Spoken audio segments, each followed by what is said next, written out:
Content creator যারা আছেন তাদের জন্য এটা দুঃসংবাদ। কেনই বা কমে গেল, কি বা কারণে কমে গেল, এই কারণটা অনেকেরই অজানা এবং এইটা নিয়ে সুনির্দিষ্ট কোনো ব্যাখ্যা এখন পর্যন্ত আমরা জানতে পারিনি। তবে আমরা নিজেদের মতো করে অনেক কিছু ভেবে বসেছি। তো আমার ভাবনা আপনাদের সাথে শেয়ার করবো এবং সেই সাথে আপনাদের কাছ থেকেও জানতে চাইবো আপনার কি মনে হয় যে ভবিষ্যতে কি আদৌ বাড়বে বা নতুন কন্টেন্ট ক্রিয়েটরদের জন্য ভালো কোনো দিন কি আসবে। শুরুতে যেটা বলতে চাই, ফেসবুক কন্টেন্টের থেকে যে ইনকামটা, এটা কোথা থেকে দিত? ফেসবুকের ইনকামটা আসতো দুইটা জায়গা থেকে। একটা হচ্ছে গিয়ে ভিউয়ার, যারা অডিয়েন্স, যারা আমাদের ভিডিওটা দেখে তাদের এমবি খরচ করে অথবা ওয়াইফাই কানেক্ট করে, তো সেইটার ওয়াইফাইয়ের বিলটাও কিন্তু দিতে হয়। তো আলটিমেটলি অডিয়েন্সদের কাছ থেকেই কিন্তু আমরা একটা রিভিনিউ পাইতাম, অডিয়েন্স দেখতেছে সেইটার জন্য একটা রিভিনিউ পাইতাম।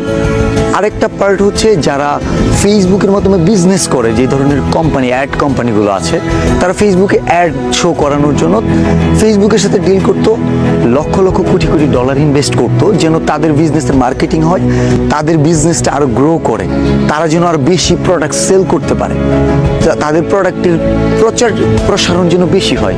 কিন্তু আদৌ কি এটা হচ্ছে না? আমার বাংলাদেশের প্রেক্ষাপটে আমার কাছে মনে হচ্ছে না যে হচ্ছে। কারণ আমরা একটা সময় দেখছি স্কিপ অ্যাড আসা মাত্রই, স্কিপ অ্যাড লেখা মাত্রই স্কিপ করে ফেলতাম।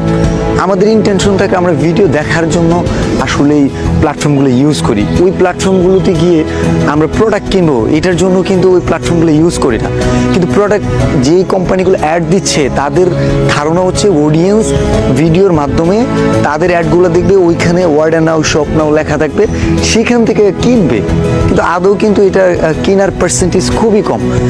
আমার যতদূর ধারণা শূন্যের কাছাকাছি। তো এই কারণে হতে পারে যে অ্যাড কোম্পানিগুলো আছে তারা দেখতেছে এখানে লক্ষ লক্ষ কোটি কোটি ডলার ইনভেস্ট করতেছি, কিন্তু আমার আউটপুটটা, আমার ফিডব্যাকটা আপনি তো মার্কে আসতেছে না, যতটা আমি আশা করতেছি আসতেছে না। তাহলে এইবারে তো প্রচার হবে না। ধরেন একটা কোম্পানির নাম পুরো দেশ জানে, পুরো পৃথিবী জানে, কিন্তু ওই কোম্পানির প্রোডাক্টটা কিনতেছে না, তাহলে কি ওই প্রোডাক্ট, ওই কোম্পানি কি গ্রো হবে? ওই প্রোডাক্ট কি ওই ধরনের প্রচারের জন্য ইনভেস্ট করবে? আমার কাছে মনে হয় না।